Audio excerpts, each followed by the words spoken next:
Welcome to Titan Paranormal, where the unknown comes alive.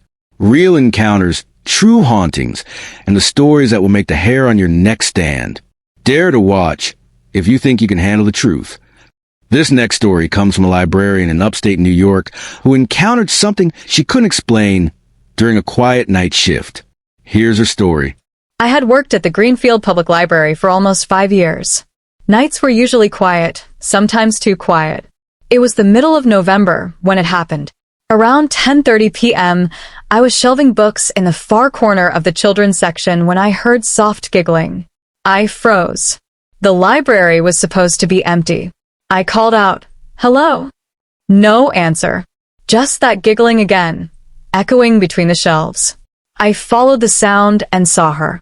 A little girl, no older than 8, standing in front of the fairy tale section. She had long dark hair, pale skin, and wore an old-fashioned dress, faded and dusty. I blinked. She didn't move, just stared at me with wide, sad eyes. "Can you help me find my book?" she whispered. Her voice was soft, almost too quiet. I stepped closer. "What book?" I asked. She pointed to a shelf and said, "The one about the princess, the one with the crown." I grabbed a random fairy tale book from the shelf and handed it to her. She took it, smiled faintly, and then disappeared. The book slipped through my fingers as if it had never been held at all. I ran through the library calling her name. Nothing. No footsteps, no giggling. The place was silent. The next day, I asked my coworkers if they'd seen any children around at night.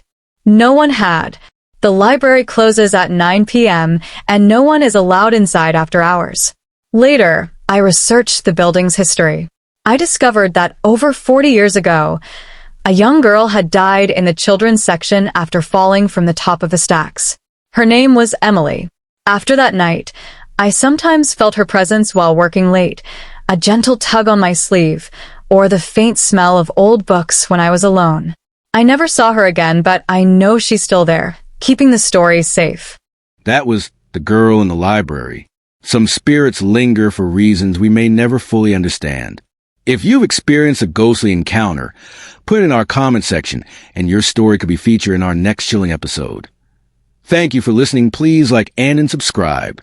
This channel is dedicated to my best friend Titan. May he rest in peace.